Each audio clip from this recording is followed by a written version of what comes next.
Hey Thomas, how you doing? Yeah, it's me. Another video and in the same month? Crazy. No, I'm not unemployed. I bring you today technically four crazy movies from Russia. The main reason for this video is that I vividly remember watching them when I was a kid, so I kind of had to track them down by googling Russian movie train and video game Russian movie. So yeah, I'm basically going over each movie's plot and we all having a good old laugh together. That's the plan for this video. Don't forget to like, subscribe, and join my Discord. Enjoy. Hey guys, this is sort of postscriptum, but I just wanted to let you know why this video is a bit shorter. The first movie got claimed by NBC Universal, so I had to make some changes to the video itself. The full video is up on my Patreon. You can use the free trial option to just watch the whole video without the content being cut through there.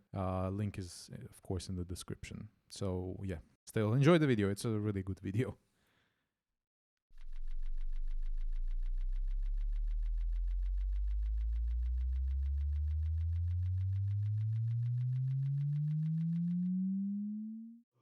The loathing whispers.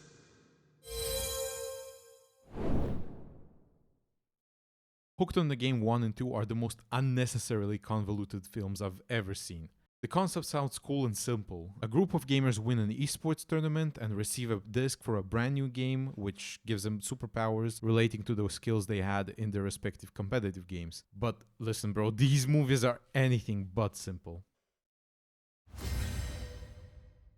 The first movie starts off with my most hated trope in movies. In medias res, flash forward. We see a young looking guy breaking into what appears to be a mansion of a wealthy person. After eliminating the guards, the young guy confronts the wealthy person who is holding a meeting, and we can assume that they are all oligarchs. The guy asks to speak with Matvey, and we see that pupils in his eyes start to flash, though the oligarchs don't take him seriously. Then the roof breaks, and the oligarchs have guns pointed at them. Meanwhile, we get a glimpse of the outside where a girl is sitting in a car. She gets a phone call instructing her to give the phone to someone named Krupki. She says she doesn't know anyone by that name, and the voice says on the phone, "Don't worry, he's coming soon." Why the fuck would you do that? Before a window breaks and someone, we assume it's Krupki, shoots her with a taser. What a weird and fucking convoluted exchange. What was that? What was that for? Whatever. That's where the flash forward ends and the intro starts, showing us a gaming tournament with different types of gaming competitions like racing, first-person shooters, and fighting games. We get a glimpse of the protagonists, a team of 5 players who will all have varying plot armors, competing in Counter-Strike. Yeah, they actually kind of name drop Counter-Strike, and even if it's not that, it's pretty clear that it's Counter-Strike. Their nicknames are Vampire, Dok, Kamar, which means mosquito, Yan, and Dlinny, which means tall. What the fuck are they doing to him? Just tearing him Nightmare, apart. nightmare.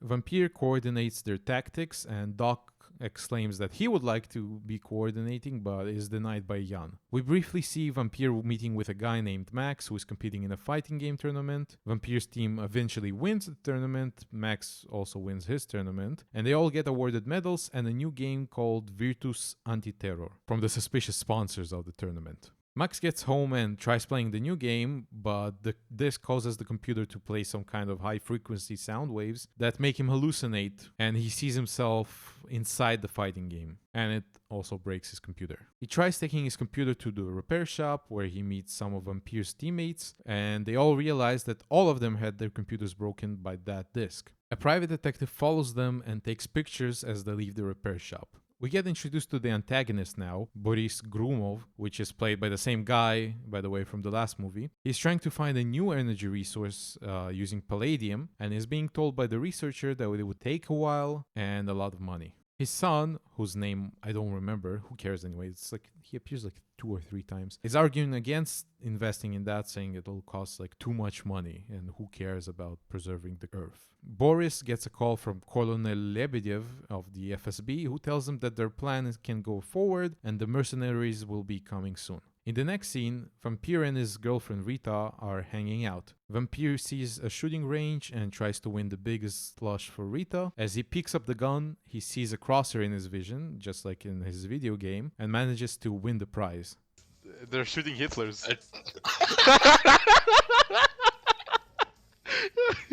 Seems to be a reoccurring theme on your channel. Apparently so.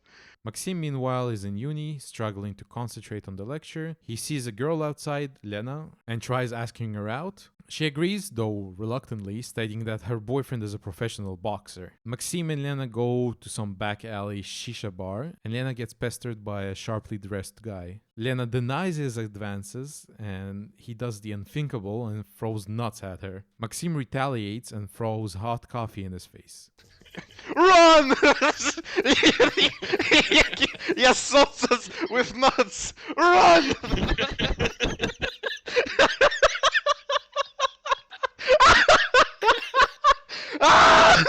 Run away! The restaurant turns against Maxime as Lena locks herself in the bathroom, calling her boyfriend to come help. Maxime awakens his powers and his pupils flash like vampires. He starts doing some crazy moves and manages to beat up all the guys just as Lena's boyfriend is arriving. Maxime leaves and Oleg, Lena's boyfriend, is stopped from further beating up the guys in the restaurant by one of his friends who tells him that the sharply dressed guy, Vaja, is the brother of some important guy, Khazer. Vaja then goes back to Khazer, his brother, and tells him about what happened, and we see that Khazer is the warehouse owner that Lebedev paid to take in some mercenaries. Vaja asks to use Khazer's oven to disproportionately get back at Maxime. We cut to Rita and Vampire again, and now Rita unlocked her skills at driving as she competed at the tournament as well. Vampire sets up a paintball game with his teammates from the tournament, after which he gets a call from Maxime telling him about his newfound skills, and they agree to meet. As they wait outside uni for Maxime, they see him dragged off by Vaja and his men. They decide to follow them to the warehouse and rescue Maxime. How do you not notice a car like that with this fucking sticker? Like, look at this. At the warehouse, unbeknownst to the gamers, a group of mercenaries had arrived and are setting up camp. Another point again. They have like actual AKs and these guys have paintballs. And they're gonna go in. Bro, we played this game and we have computers inside our head now. We can go against them. Just get absolutely massacred the moment they step in there. Just get burned alive. They're gonna throw them in the fucking oven. The gamers go in with paintball guns to the warehouse and encounter the mercenaries. Oh, he's actually killing people. Okay. Yeah. They're murdering people. Holy shit. Platoon of chained killers have nothing against 4 gamers. Chechen battalion versus Vitality. They manage to defeat them and rescue Maxime, taking the guns with them and killing Khazer. The group drives to some old sailor's house to hide the guns and sell them later, and Vampire offers Maxime to join them and split the money, but Maxime refuses and leaves. The private investigator contacts the sponsor of the tournament, Victor, who gave the gamers the discs, and tells them about what happened in the warehouse as the police arrive to investigate. Lebedev also arrives and tells the police to stop the investigation as he takes one of the paintball guns with him. The gamers celebrate their newfound wealth as Lebedev investigates a paintball range to find out who the guns belong to. The private investigator, meanwhile, meets up with Victor's men to exchange information, but the FSB, directed by Lebedev, rates them. Vampire and Doc drive out to some mansion and hatch a plan to rob the place. Vampire is cautious at first, but after talking to Rita, he makes her understand that they need the money, so Rita agrees to be the getaway driver. On a fucking Zeppelin now, Lebedev is interrogating the private investigator and one of the other winners from the tournament. We see that Lebedev is actually working for Boris Gromov as he injects into the young guy a truth serum, making him record a message for Victor. I don't know. There's a huge fucking Zeppelin flying around, people are falling from the sky, and everyone's like, well, I mean, it just happens. Happens every day in Lvov. Now, the flash forward from the start makes sense as we see the end of that scene, so there was no real reason to fucking put that at the start. The gamers don't manage to squeeze the oligarchs for money, so they just kill them. They go outside and see that Rita has been kidnapped, and Lebedev contacts them, recruiting them into his and Boris's service. The gamers, apart from Rita and Vampire, enjoy the good life as hired guns before their first mission. Wow. What's the point of strip club? Just go sit with your boys and have a boner together. Let's share a boner together, bro.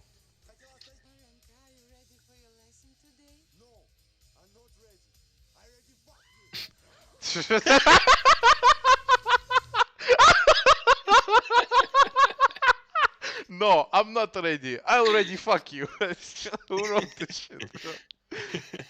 We see Lebedev meeting with a general, Villerma, who plans a coup in Bolivia, and Boris shows him their training grounds and plans to send him 1,500 mercenaries. They do a demonstration for Villerma, showing the general how good the gamers are as mercenaries. Boris needs the control of Bolivia, by the way, for the supply of palladium, and they briefly talk about gamers in Bolivia, alluding to their plan to get a supply of the Virtus discs. Boris gets news about a Russian businessman, Sergei Zertsin, who made a deal with Bolivia's government for their palladium, so he asks Lebedev to deploy the gamers and assassinate Sergei. In the briefing, Vampire is directing the team as he did during their tournament, and they plan to assassinate Sergei as he's leaving his office. The plan goes well at first, but Vampire overhears Sergei talking about how the deal secures a steady supply of palladium to Russia and understands that Boris and Lebedev are using them to wipe out competition instead of the real bandits they were told they'd be hunting. Doc knocks out Vampire and completes the mission, but they get surrounded and Lily gets wounded. Vampire wakes up and helps them, telling Doc that he made a mistake and begs him not to tell Lebedev.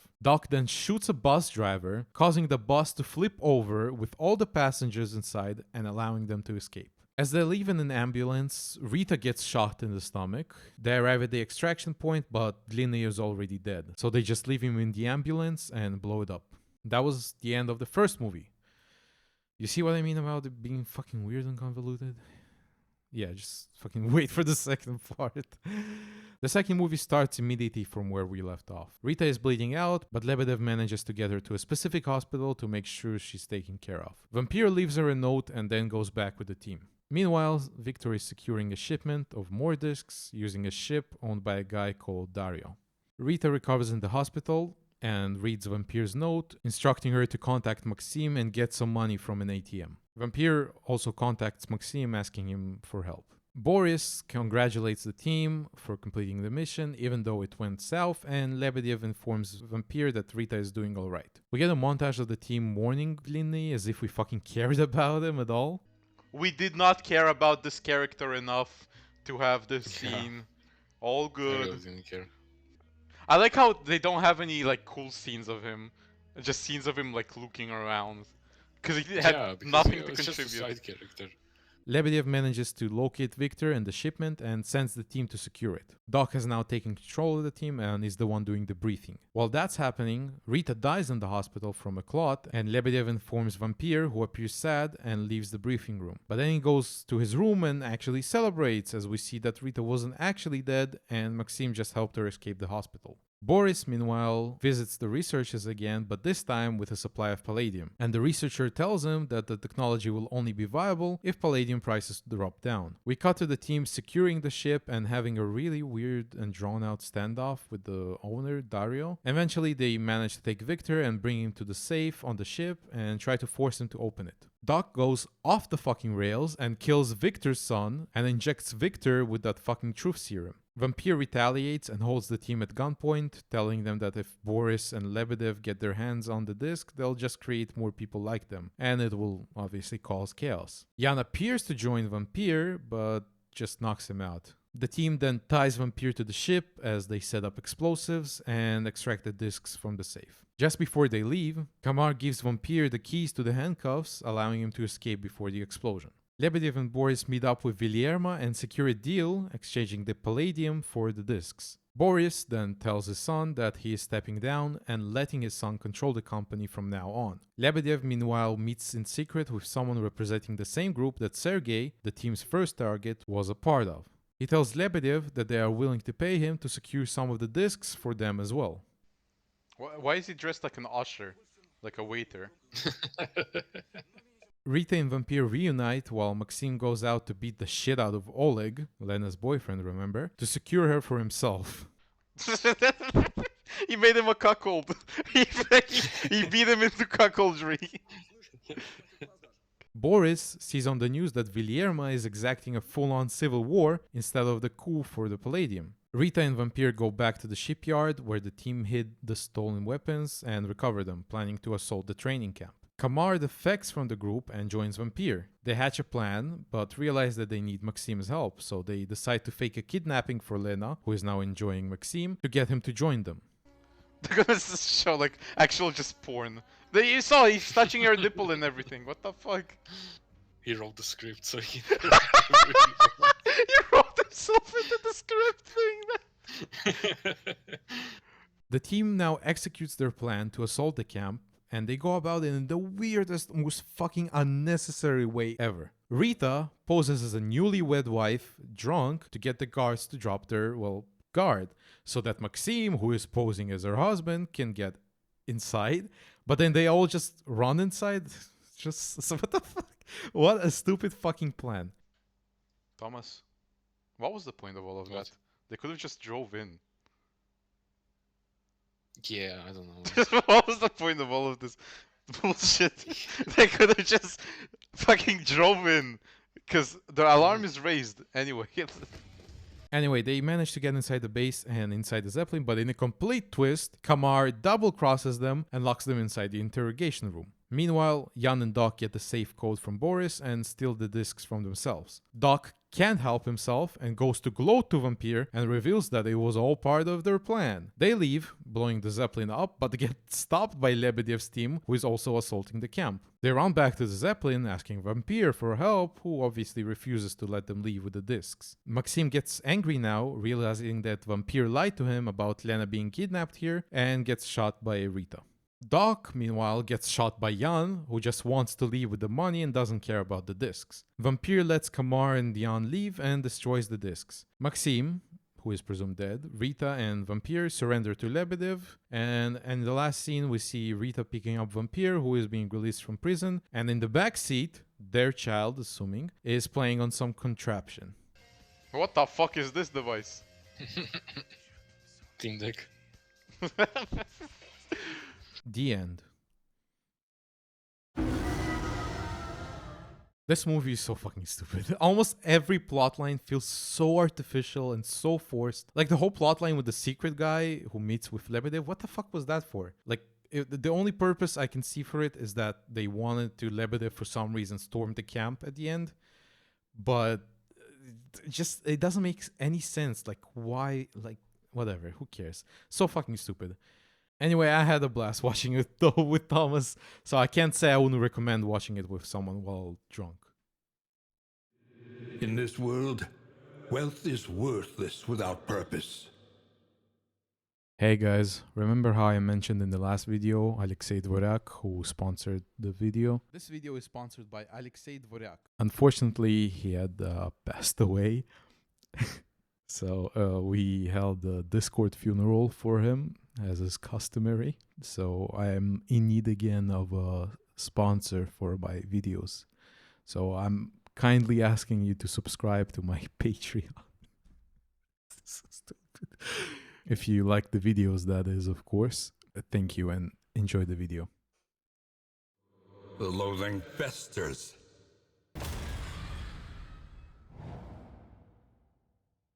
This is an indie movie made by what I assume is a university student for a film festival in Russia. I was planning to mention that, I'm not gonna shit on this movie too hard because it's an indie movie and blah blah blah. But honestly, after watching it, I really don't want to shit on it. I actually want people to like it and hopefully it'll turn into a cult classic. Before I start walking you through the scenes, I have to mention that it does kind of a poor job of introducing the characters and their names. So I'll be calling characters by the names that I have made up for them. The movie starts off in a train station. A group of 10th grade students, sophomore for Americans, are boarding a wagon to go on a trip, and one of the teachers is collecting their IDs. We focus on Underdog, with his mom, who is asking him to take more food for the trip with him and tells him to try and talk to the new girl, Braid. The mom follows him into the cabin, slipping into his trunk a huge fucking chunk of grilled chicken before leaving. One of his classmates, Piggy, says that he is envious of Underdog for his caring mother, and Underdog gives Piggy the chicken with a weird request. Don't eat it today, he says, eat it tomorrow. Don't see why. The mean girls are playing loud music and bothering the teacher before he asks everyone to go get their sleeping gear from the conductor. One girl, Pushover, goes to get her gear, but one of the mean girls pushes her, thus her name. They also tease Underdog a bit as well. The teacher is making his bed with some of the students in the cabin, but one of them, tough guy, wants to switch cabins. The teacher disallows it, saying that he needs to keep an eye on him and on Kefir, and tells him that they should be more like Salo. That's actually the nickname of this guy in the movie as well. The teacher then does a round in the wagon to make sure everyone is alright, and Pushover's friend, Hysteria, tells him that the mean girls hurt her. Pushover refuses to tell though. Kefir goes to the mean girls and tries to exchange a few cigarettes to rent out their Discmen, and we can see that the mean girls are just honestly irredeemable and are genuinely just shitty people. After everyone is asleep, Underdog catches Piggy eating the chicken by himself before they both mention that it's weird that the train had stopped. In the morning, everyone slowly wakes up as Hysteria and Underdog mention to the teacher that the train had been still throughout the whole night. The teacher goes to the conductor to try and get an explanation, but they can't manage to get the door open. Underdog opens the window and sees that not only are they in the middle of nowhere, but the whole fucking locomotive has been detached and only their car remains. Almost everyone goes outside, but not worry too much. Apparently that's normal. The students call their parents and friends, and the teacher calls the school's principal to try and get some help, telling her that they're stuck in the 901st kilometer of the road. One of the mean girls, Butch, takes charge and starts instructing everyone to use the forest as a bathroom and not the toilet in the car. The teacher then informs everyone that there is nothing to worry about and agrees with Butch that they should use the forest as a bathroom for now. Hysteria wonders about the conductor and they try to get the door open again with no luck. They go outside the car and Underdog peeks into the window and sees that the conductor is on the floor, lifeless. Tough Guy manages to unlock the door and they indeed see the conductor dead. Most of the students now move their stuff away from the conductor's corpse. Piggy's friend, Glasses, tries to wake him up since he has been just sleeping through all of this as Kefir teases him. Glasses retaliates and Tough Guy steps in and punches his stomach. The principal calls the teacher and says something weird. The main train conductor has checked their car but didn't find anything weird and said that all passengers were present. The teacher is extremely confused, but before he can get any clarification, the phone loses service. The teacher, suspecting that someone is using their identity on the train, checks his bag for everyone's documents and sees that they are missing. We cut to the outside from the point of view of some beast stalking the teacher as he sits down on the rails. Underdog approaches him and the beast backs off. The teacher says that he's going to go and find someone along the rails who can help them as he packs his bag. Hysteria hugs him, telling him that he won't come back and she knows it. Pushover gives the teacher a flashlight as Tough Guy and Salo join the teacher. Piggy, Glasses, Braid, and Underdog are playing cards. Piggy and Glasses are cheating, so Underdog gives up on the game and goes outside the car. He finds on the ground the flashlight Pushover gave to the teacher. It's nighttime now, and Underdog tells a genuinely good and scary campfire story to everyone. It goes like this. A female train conductor that travels all over Russia used to invite her neighbors when she came back from her travels. She'd turn on loud music in her apartment, and as the guests arrived, she'd give them a small souvenir from the places she visited, a pin with the city's name. One day, as she came back from her travels, she turned on her music as usual, and all the neighbors gathered at her apartment. As the neighbors gathered, they saw that the conductor wasn't alone this time. A skinny, pale woman wearing all black was standing next to her. "This is my mother," the conductor said. "She's from Redgrave, and she'll perform and dance for you from her city." The skinny, pale woman then started dancing as the music grew louder. The clothes fell off of her, and under them, a skeleton. She was dancing wildly, and everyone who she touched started doing the same as their clothes also fell off them, revealing a skeleton. In the morning, the conductor gathers everyone's documents and used them to buy everyone a ticket to Redgrave. After a month, an inspection from the city came to the now abandoned apartments and saw inside every room a map. But the names of the cities on the map were slightly off. Instead of Moscow, it was Moscow. Instead of Samara, it was Sanara. The apartments were eventually filled again, and the maps were sent to the local schools. But no one noticed that sometimes on the map, a glowing pin would show a city. Redgrave. Sent shivers down my spine. Anyway, after that, the boys tease the girls a little and scare them after that horror story. Everyone goes to sleep and Underdog wakes up later. The car is moving and seemingly attached to the locomotive. He goes to the conductor's room and sees that she's sitting inside, unbothered. She hands him a pin with the name Redgrave on it, and he looks at the train's route and sees that all of the cities' names are slightly off. Then Braid wakes him up from the dream saying that there's someone prowling on the roof of the car. Hysteria then suddenly sees a face in the window and screams, waking some people up. Butch walks over and just tells her to shut up, as if this is an unlikely situation and Hysteria is somehow in the wrong for being scared. Underdog, Braid, and Pushover then think it might be the teacher outside trying to get their attention since they locked the doors, but they can't find him. In the morning, Glasses asks to speak with Underdog privately, telling him that they are running low on supplies since Piggy keeps eating everything. They decide to open the conductor's room again and try to find supplies, but as they open the door, expecting a corpse on the ground, no one is there. Somehow they pay little mind to that and just take the supplies, some biscuits and medical stuff. Kefir and the Mean Girls steal all the supplies for themselves and only give out small portions to the rest. Glasses secretly finds the conductor's phone and hides it before berating Underdog for allowing Kefir and the girls to steal the supplies, calling him a pussy. Underdog looks through the empty boxes and finds the Redgrave pin from his dream. Kefir and the girls are celebrating, listening to music, and eating biscuits with jam as one of them knocks the jam over. They force Pushover to clean it up for them, and she of course does so. They then try to pick on Braid, but Underdog steps in her defense, pushing one of them over. They threaten him, but ultimately back off. Glasses and Piggy tell Underdog he made a mistake, but he just rambles about how they're already dead and are in the waiting room for heaven and hell. What the fuck is he talking about? Underdog packs a bag and leaves the car with Braid as they run off. One of the Mean Girls beats up Hysteria, and she and her friends pack their bags as well and leave, leaving only Glasses, Piggy, Kefir, and the Mean Girls on the train. Glasses gets a call on the phone he stole from the conductor's room, and he answers it. The car gets attacked by the beast, killing everyone who was in it. The girls who left stop for a breather and see the car slowly rolling towards them. Terrified, they check inside and see that no one is in there anymore. Hysteria panics and runs outside and sees Underdog and Braid looking at them, surprised. The girls tell them about how the car rolled towards them, and Underdog mentions the weird behavior of the sun, since it's in the same place. He assumes then that the tracks must be circular, which is why he and Braid came back to the same place. He does a little spiel about how they're all dead and the afterlife is full, so they're just waiting to go in before saying, "Nah, I'm just joking, but it is weird." The beast prowls from the corner and Underdog chases it for a while before going back to the wagon with everyone. Suddenly, the car starts moving. Underdog opens the door and sees a little boy, Yuri, pushing the whole wagon by himself. The students who are left try to get the boy's help, but he acts like a brat and refuses before running off. He's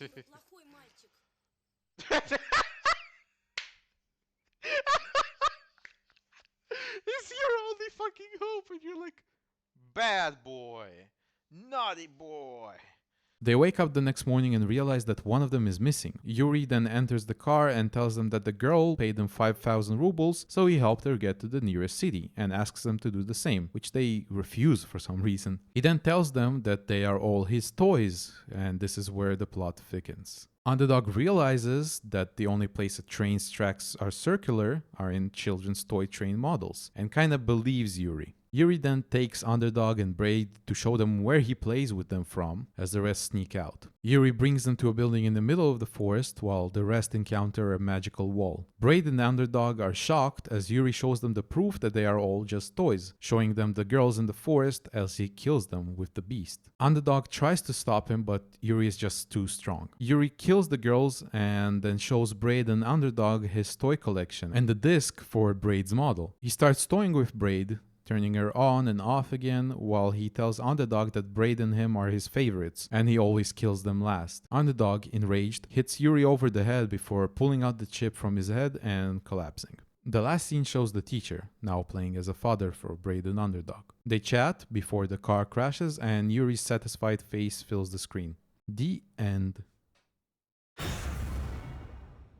I'm telling you, this has real cult classic potential. It has everything a performative cinephile needs. A weird plot, terrible sound design, horrid cinematography. Anyway, I didn't expect this movie to be so interesting. I'd say give it a watch on YouTube and pray that auto subtitles are good enough. A brilliant conclusion. Some crazy stuff, huh? Did you like it? Which one is your favorite? Tell me in the comments. Alright, I had fun. Thanks for watching. Don't forget to click the like button, the subscribe button, and the join the Discord button. I'll see you at work. Bye!